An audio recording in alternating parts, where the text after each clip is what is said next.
welcome you all to Trek Wars. Alright, so today we're going to be taking a look at the Norway Class frigate for the Federation. So this ship is a pretty interesting ship. It's a really cool design. I like it a lot. There's a lot of interesting things we can learn about this ship. So the ship has a standard 1,500 pulse Cochrane Warp core, which is standard for Federation starships of the time period. It has a crew of 190, which is pretty small for a ship of its size. It has the evacuation limit of 500, meaning that it can bring up to 500 people in an emergency situation, or it could be transporting up to 500 troops if necessary. The length is 364.77 meters, so it's not a huge ship, but it's not a small ship by the same means. It says it has two nacelles, and it says it has one impulse engine. Now, I thought that was pretty interesting when I read this, but when you look at the physical model, that's not true. It has two impulse engines, so that information is not accurate. It also says it has a warp factor of 9.7 for up to 12 hours. And I have seen other literature saying that the standard cruising speed of this ship is warp 6. So if I look at the ship as far as its stats, there's nothing really spectacular about it. It seems pretty average at just your normal specifications. The only thing that does catch my eye about what we see here is the crew of 190. That seems like a pretty low crew, and the reason for that is this ship benefits from a lot of the technology that was integrated during the project of building the Intrepid. So those design specs and some of those more advanced technologies are integrated into some of the newer ships like the Norway. So that's one of the reasons why this ship is able to operate with a much smaller crew. Okay, so we're going to take a look at the Norway class. So the standard Norway class, the mass production model, consists of two full-ton torpedo tubes, six Type 10 phaser emitters. And so if we were to take that information and then calculate it, the Norway class would consist of a weapon output of 910,000. Its shields would be 1,755,000. Its hull value 1,036,666, giving a full defensive value of 2,791,666, mass 622 metric tons. Armor rating is 1.66. So the armor rating means that this ship is armored partially. So this would be more similar to the very first Defiant. So the armor rating of 1.66 is telling you that the Norway class is set up similar to the prototype Defiant, which still had ablative armor. We do know that later versions and different ships of that same escort class, the Defiant class is what I'm going to call it, heavy escort, whatever you want to call it, that ship was heavily modified with an additional ablative armor later on during the Dominion War. So this tells you that this ship, and the reason why it's not completely covered in ablative armor, is the fact that ablative armor is hard to construct and there was limitations on how much they had. But it tells you this ship is a combat frigate because of having ablative armor tells you right off the bat it is a combat vessel. So in a combat situation, the Norway class ship is definitely going to be supporting larger, heavier cruisers or larger, heavier battleships like the Akira. The reason for this ship is designed to try to negate some of the enemy firepower that gets in through the battle line to attack the long-range Akira class ships. Now, all these ships were built to help defend and fight against the Borg invasion, but during the Dominion War, they became one of the most effective starships that the Federation had, especially in the beginning parts of the war, because ships that were carrying ablative armor were able to survive the polaron beam weaponry that was penetrating shields for a while before the Federation figured out how to bypass that weakness. Now, when it comes to secondary systems, the ship was integrated with some of the most advanced technology the Federation had. It had very powerful sensors, it had very powerful navigational deflector dish, even though it was relatively small. This ship was benefiting from all the advanced technology the Federation had acquired after dealing with the Borg and just Federation general technology advancing. Now, some of the information stated says that this ship has one impulse engine, This is not correct. As you can see, this ship has two rather large impulse engines, meaning this ship is actually very maneuverable at sublight speeds and at impulse speeds. So this ship could maneuver itself in positions to get better firing arcs or even try to outmaneuver other ships. The ship was, for a ship of its size, was extremely versatile. So one of the strangest things that I've seen about the ship is if you look at the Miranda class and you look here in the middle at the torpedo launcher that's located on the roll bar, you'll see that you have those are the actual torpedo tubes, right? And so when you take a look at those and then when you go and you look at the Norway class, you'll see that on the tips here that those torpedo tubes are located on the very back, and then there are two right beside each door. So it's almost as if this ship has six photon torpedo tubes, standard old style for old style photon torpedo tubes directly located in the rear of the ship. Now, no specifications ever show this, and I'm not really sure why they had done this. So when I take a look at this, I have to think to myself, what other things could this be? Obviously, they just used the model. That's not really what it is. What I would speculate is that these are actually tractor beam emitters. So now we know what the standard Norway class is doing. Now we'll take a look at the variants. So some of the more advanced variants that had more time and were armed better than the originals or the mass production version would be the Norway that has 10 Type 10 phaser emitters and it has two Mk80 launchers. Now this is under the theory that those tube-looking structures that resemble photon torpedo tubes are not actually photon torpedo tubes, which I think that they might be tractor beam emitters. Now, if they're not, which is also very possible because this ship is designed for combat, then obviously its attack value would significantly go up than what you see here.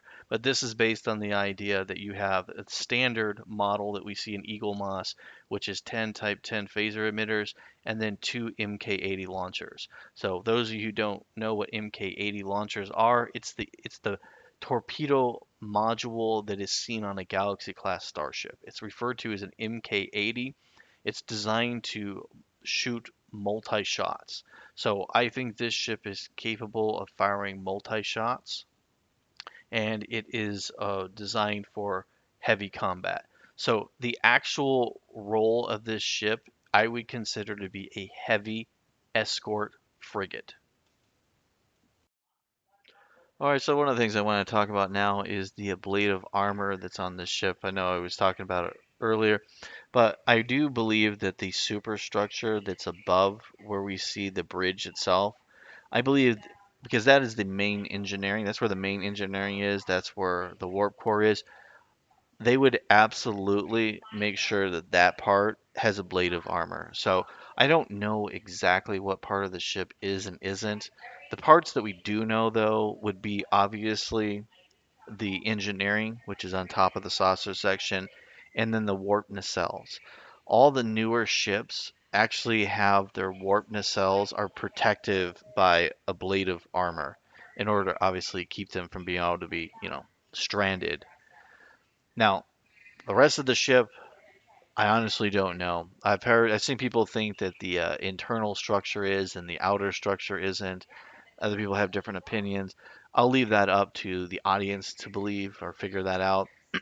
The other part that I think would probably be ablative, in my opinion, is this front section where you see the light coming out of. That's the navigational deflector, and that's also where the torpedo tube is. And that's a pretty important piece of the ship, and I think that the navigational deflector as well as the Mk80 torpedo launcher would probably be protective by ablative armor. So now I'm going to show you a three-dimensional image, and I'll talk about all these things.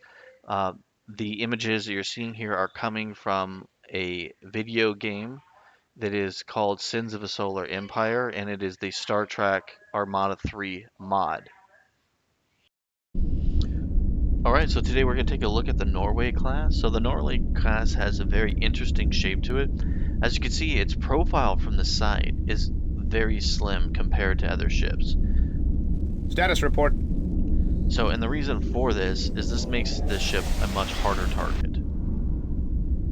So Status we'll zoom report. in and we'll take a look at some of the other interesting features of the ship. So it has a photon torpedo launcher located in the front. It's also where the navigation deflector is located. The bridge is obviously protected somewhat by these pylons here. But the really interesting thing is the engineering unit Status report. is actually All sections on located standby. right here on top, which is a really strange design. The reason for this is they wanted to make the ship as compact as possible. And then, as you can see, it basically has one shuttlecraft unit, and it has two impulse engines, and then obviously two warp nacelles. Now, as far as weaponry go, we have a rear torpedo launcher located here, and then the forward-facing torpedo launcher. Now, the phaser arrays are Type 10 emitters. They're located on this side of the ship here. We'll try to get a good look. There's one here, one here, one here, one here. So we got 4 on the top of the saucer section, and then we actually have 3 located underneath. Now, this model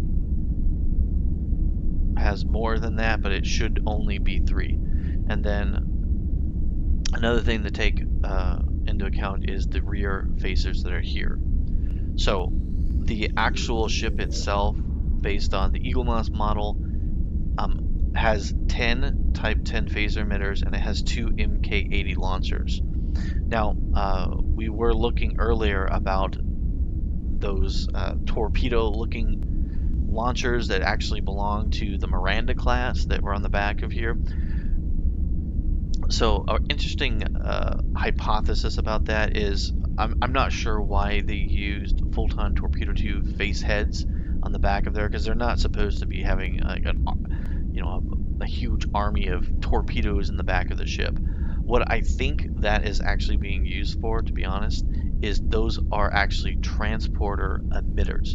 And the reason I think that is this is a frigate, and I believe that this ship's actually intended goal, though it is combat oriented, obviously because of its shape, that this space that is here, I think that you can put cargo pods in there and it can carry it with those tractor beam emitters, and that there's something large, they can do that. So I think that the idea behind this ship was, it can carry up to 500 personnel for evacuations, which in a combat situation could be troops, could be, it is a pretty decent sized starship. When you look at the actual hull here, it's pretty big. I mean, it can carry quite a bit of supplies for a ship of its size. Now, when you look at the size comparison to other ships with this, you can see that this ship is significantly smaller than most ships. It is a frigate. It's not a battleship. It does Armed and ready. has specialized armor, and the armor rating of this ship we were discussing is around 1.66. So it means that when it comes to the armor that we see on ships like the Defiant, that this ship does have it, but it's not around the entire ship. So it's using a blade of armor, but not the entire ship is. So it can take a pretty good hit. I mean, it's got shields that are going to be equivalent to that of a Galaxy class. Its hull value, obviously, compared to its mass, is really good. So this ship can actually take a good beating and can engage enemies, but during the fight, if it has to, it can grab damaged enemy ships. It could tractor beam them, and it could do that with rather large ships. Those were actually emitters. Now, the other thing it could be is, and we could just kind of speculate with the way the ship is designed, is if those are actually torpedo tubes, they would obviously be single shot because it's just not enough space where they're located. in order to be MK80s. So this ship also might have a design to run in, hit enemy ships head on, get out, and then while it's moving on behind it, it can then launch all those torpedoes. Now, that's just a kind of fan theory I came up with, if those are actual torpedo units, which I don't think they are.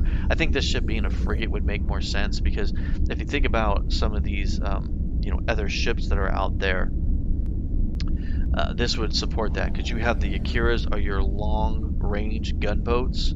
You have your Sabres and your Defiance, which are your close-range, attack ships. But now we need something that can carry supplies to the battlefield for long range, and we need frigates. And so this would fit that role. Because I don't think there is as much. I don't really see the Steam Runner doing this job. I think the Steam Runner is just a pure tank. And when we look at an analysis from a battlefield perspective, they need a frigate, and this ship fits the frigate the most. Typically, frigates have less weapons than some of the other ships, and that means it's going to fit into that category, seeing as they do show this ship typically having 7 phaser emitters and just 2 standard photon torpedo tubes. That's not very high armaments. So this is my theory about what the Norway class is doing. All right, so let's take a look at some of these strange variants that are out there and see how strong they would be. So if we had 10 Type 10 phasers, we're having an output of 650,000. If we have 2 MK launchers, it's 650,000. Each MK launcher is worth 325,000. And there's no Type 8 phasers. There's no standard photon torpedo tubes. We're using TNG style photon torpedo tubes, which is the same that you would see on modern starships. So it's 171,000 each. So that comes up to 1,026,000. That would be 6 of them on the rear of the ship. Now it comes to 18 weapon banks, and that means its overall defensive value would be 2,326,000. That would be very, very heavy in attack power. That's very potent. All right, so let's compare that to what else did we see? So we see a typical Excelsior is 446,000. Now, the variant in the Deep Space Nine manual is 910,000. And obviously the Sabre is 780,000, the Defiant 975, and then the Steam Runner 715. Now, where do we get high numbers like that? We see that with the Akira. Now, the Akira is 3,939,000, and that's because of all its torpedo tubes. So it is possible for them to build a ship like this, but I don't really see a reason to do that, because if you're going to put that much armament into a ship, you might as well just build an Akira. Now, the other ships that are, similar in functionality aren't that high. I really think that the 910 or something around that is probably going to make a lot more sense than something that's just so overwhelmingly powerful. But that's my opinion. Like I said, the Deep Space Manual is where these numbers here are coming from. And then if you look at some of like the Freedom class, like 502, you know, even if the ship is the lower stats, it's still double the firepower of what some of your older ships were doing, which makes more sense to me. All right, so now let's kind of take a look at what we've all learned and what I think the ship is, and most likely what it's functioning. So we know that the Intrepid class, a lot of the technology from the Intrepid was introduced into the, Borg anti-Borg fleet. And then we look at some of the other ships that are taken, like the Sabre, 780,000. As far as it's a good interceptor. And then we look at the Norway. I say it would be a good frigate because it's got good shields. Its armor's good, right? And if you look at the Steam Runner, it it's lacking in phasers and torpedoes and stuff, but it's got a really strong hull, really strong shields, and it's just there to like just take a beating, and it's got a really really high armor rating, 4.02. You know, you look at the USS Defiant Valiant, and which is the more mass-produced version. Because you remember the Defiant that you guys all see, you have to remember that's the prototype. That wasn't mass-produced. You know, the crew figured out the bugs. So there's different versions of the Defiant, and I always call it the Defiant class. So the Defiant, the one that is produced, that is the mainstream Federation version. Weapons is 975,000. It has shields of 1,690,000, and it has a hull value of 1,430,000, which is really, really, really strong for a mass. So that's why I said that other ship is only partially covered by abrasive armor, because when you look at that, you'll see that 4.0, and then there's 1.6 with the Norway class, and I pretty much created ships that are going to have partial abrasive armor. I just base it off the original Defiant, which is got an armor rating of like 1.6. So that's where this idea comes from, because they don't ever tell you what the armor is. So we're basing on what we've seen on other designs based on canon. Now, the Akira is a powerhouse. You know, it's got shielding that's going to be equal to a Galaxy class, and I put it at 1.0. So because that ship is very large, all right, its mass is almost, 3 times what these ships are. It's not going to be able to hold that armor rating, and we don't see that in the show. So the only real exception to this is that the Akira is, and it's probably not that the armor itself is less, it's probably thinner, right? Because the ship is so much larger, and ships like the Steam Runner and the Norway are much smaller, and then it's more concentrated and thicker, and then obviously the Defiant, it's even more concentrated. So that's the idea behind this armor rating. So this is how I was able to come up with these numbers and figure this out. So, like I said, if you look at these, we know the Akira is your battleship. It's the powerhouse. It's the long range. Now, whenever you have something like that that's a long range carrier, you need to be able to defend it, and that's what the Norway is. So the Norway has good firepower, and it has good shielding and good hull. So it's all around a middle class. You know, it doesn't have the best firepower, but it can take a beating, so it can defend those Akiras very well. And then obviously the Sabres, those are skirmishers, and same with the Defiant. And then, like I said, the Steam Runner, because its armor rating is so heavy, you know that's the big ship that's in the thick of it. Like that's the tank. Like when you think about like your roles and stuff, it's going to be the tank. So the Norway is kind of somewhat of a support frigate.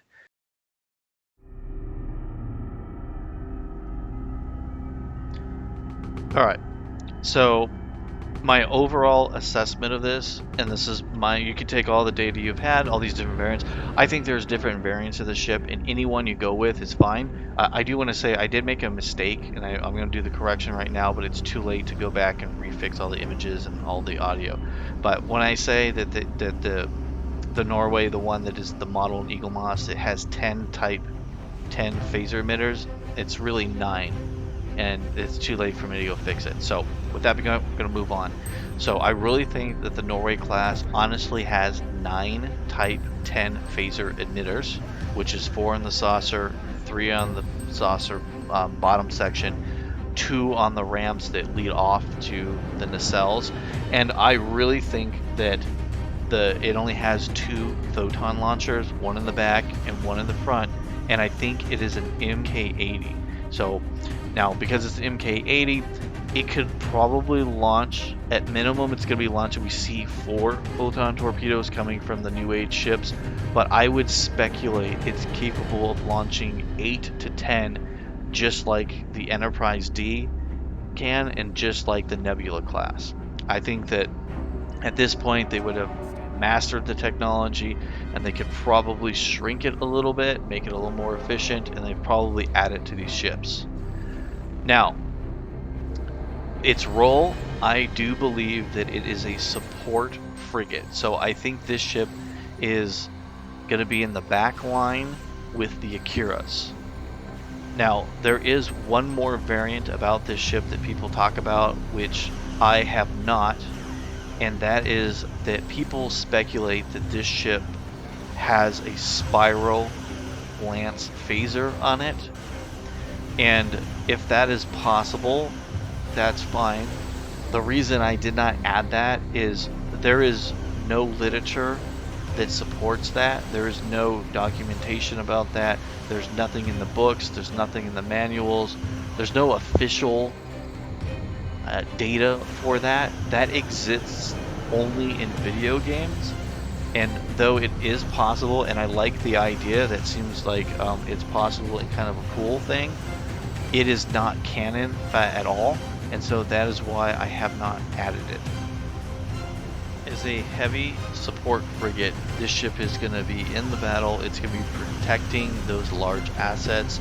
And after large engagements like this, ships that are severely damaged and need to be towed, large ships, I think that this Norway class, I really think that those are not torpedo modules located in the back. I believe that those are probably actually 6 tractor beams emitters, and I think that they probably tractor beaming and bringing in ships, because you know that if you're in an engagement and you're deep in enemy space, you don't want to bring tugs with you, because the tugs are going to get destroyed. The tugs can't defend themselves, they don't have good shielding. So if you need to get a valuable target out, like a Galaxy class, a Nebula, an Akira, a Sovereign, something like that, you want to have something that can tow that ship, right? It's not going to having to pull away from your already depleted forces. So you don't want to, because in order to push or pull something like that, you're probably going to need some pretty good emitters. And then also, if we're in a situation where you're limited on ships and it has that many actual emitters, tractor beams, then realistically, it's possible that you could pull maybe 6 ships at the same time. So let's say you have a bunch of your, Mirandas are damaged and you need to pull them out. You can use that ship to tug things out. I really think that it has a dual role. Now, its primary role is offense, right? It's there to defend the battleships. That's what these ships are for. That's what the frigates are designed to do.